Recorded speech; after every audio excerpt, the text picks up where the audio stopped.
Hola, ¿qué tal? Buenos días a todos. Tengan, ¿verdad? Hoy en jueves 18 de marzo. Hoy en esta ocasión vamos a ver dos temas para las actividades que van a realizar.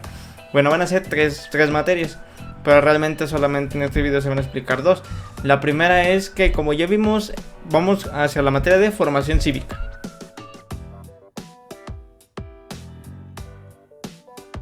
Como ya vimos, existen muchos intereses comunes generalmente entre las personas. Lo podemos notar con la familia, con todas esas personas con las que convivimos diariamente. Ahora a ustedes les toca contestar la siguiente pregunta: ¿qué intereses compartes con tu familia? Checa bien cuáles son los intereses. Si necesitas ver el video anterior, velo. O si no, también tú puedes investigar acerca de qué es un interés común y cómo puedes identificar uno. Y así checas con tu familia quién tiene un interés personal, un interés familiar entre todos, contigo. Lo vas a anotar en tu libreta y lo vas a subir de tarea. Eso es muy importante porque así podemos detectar los intereses de manera más sencilla. Ahora nos vamos con la materia de geografía. Rápidamente, ¿qué es lo que tú vas a hacer de tarea? En esta ocasión tú vas a responder 4 preguntas que van a ser que vamos a ver el tema de cómo se transforman los recursos naturales, pero lo vamos a relacionar más acerca de qué son. Entonces la primera pregunta es, vamos a poner aquí, ¿qué se obtiene de los recursos naturales? La segunda es, ¿qué es un recurso de origen orgánico? La tercera, ¿qué es un recurso de origen inorgánico o mineral? Y el último, ¿qué es ¿qué es un recurso de origen químico? Además de que para que se complemente toda esta información que tú pienses que va a ser más o menos lo que tú crees, vas a hacer un dibujo acerca de cada una de estas preguntas. Vas a separarlas por partes. ¿Qué se obtiene de los recursos naturales? Lo que es el significado y el dibujo. ¿Qué es un recurso orgánico? Y el dibujo. ¿Qué es un recurso inorgánico? Y el dibujo. Y así sucesivamente con todos los recursos que vamos a ver. Así es que comenzamos. Bueno, los recursos naturales son elementos de la naturaleza que nos ayudan a contribuir al bienestar y el desarrollo de los seres vivos en diferentes cosas. Un ejemplo muy claro pueden ser los árboles. Ellos nos dan oxígeno, eso es un recurso natural. Y si hablamos de lo económico, se consideran recursos aquellos que contribuyen a la producción y distribución de bienes y servicios usados por los seres humanos. Y ahora yo te voy a explicar los 3 tipos de recursos que hay. El recurso de origen orgánico, ¿qué es? Bueno, estos son procedentes de las actividades como la agricultura, la ganadería, la pesca o el sector forestal. Son la base de las industrias textiles como la lana, el algodón, lino, la seda, el calzado como puede ser el cuero en los zapatos, la alimentación como las verduras, pescados y carnes que provienen de un cierto lugar que no son generados mediante alguna máquina. ¿Qué son los recursos de origen inorgánico o mineral? Estos proceden de la explosión de los recursos mineros.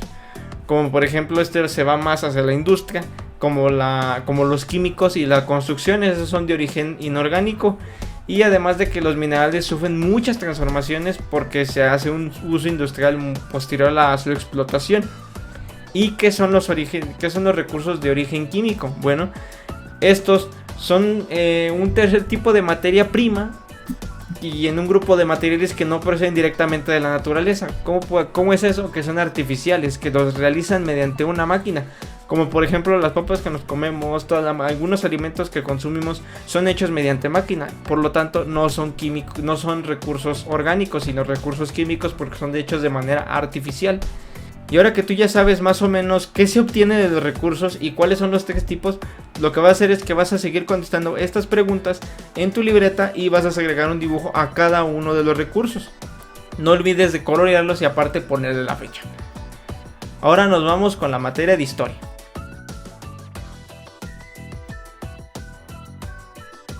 En la materia de historia vamos a ver el tema de expropiación petrolera y reparto agrario durante el cardenismo. Para esto vas a responder 4 aspectos. Aquí los voy a poner. Los inicios de la expropiación petrolera. Los vas a anotar en tu libreta, lo que se te haga más importante. Los personajes que participaron. Eso sí es muy importante que lo anotes. ¿Qué fue el reparto agrario? Ese también es muy pero muy importante que lo anotes. Y aparte, ¿qué es el cardenismo? Y además, cuando termines de responder todos estos aspectos, vas a hacer un dibujo y lo vas a colorear que sea relacionado a lo que estamos viendo. Bueno, vamos a empezar. La expropiación petrolera fue un acto por medio del cual se nacionalizó la industria petrolera en México. Y es indispensable mencionar que la historia de nuestro país ha estado unido muy constantemente con la pugna del Estado y las empresas extranjeras.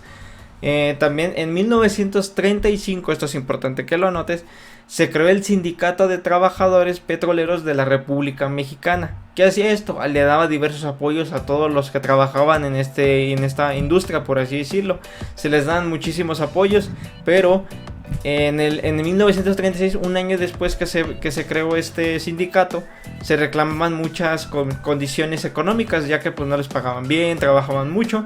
Entonces, por unas cosas que fueron rechazadas por las compañías, por ejemplo, fueron la semana laboral de 40 horas diarias, fue el pago de salariales durante enfermedades, la indemnización de familiares en caso de muerte o incapacidad total, el salario mínimo era en ese momento de 5 pesos y las jubilaciones.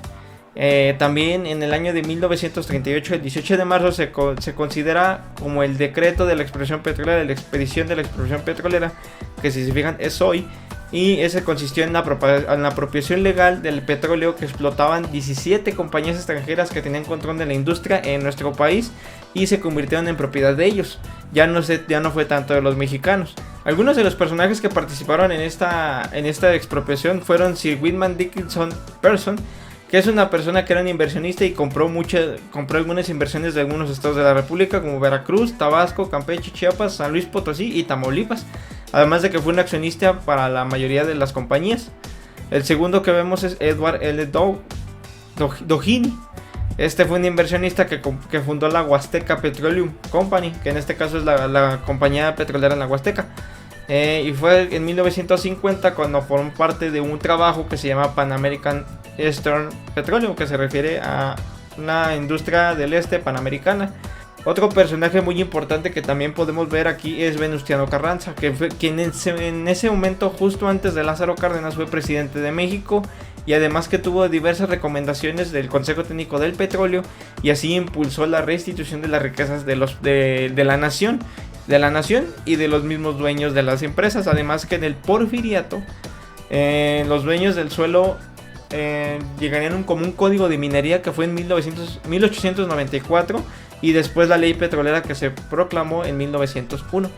Después seguimos con Dwight Morrow, que fue el embajador de Estados Unidos en México, y este logró convencer a Plutarco Elías Calles, que en ese momento también era presidente de México, y hizo que favorecieran los intereses de las compañías petroleras. ¿A qué me refiero? Que los intereses que se generaban, el dinero que generaba esa empresa, se lo quedaban ellos. Una parte, no todo. Otro de los personajes que también podemos encontrar aquí es Cordell Hull, quien fue un secretario del Estado de los Estados Unidos, y en su política presionó a la economía de México para favorecer a las compañías petroleras. ¿A qué se refiere esto? A que los estuvo fregando, por así decirlo, fregando cada rato, para que la economía, el dinero de nuestro país favoreciera a la industria y no se viera tan afectada. Y por último y no menos importante, el que provocó todo esto fue el presidente de ese momento, Lázaro Cárdenas del Río, que también se conoce como el presidente Lázaro Cárdenas, que fue presidente en 1934 a 1940, y este implementó la política nacionalista. ¿A qué se refiere esto?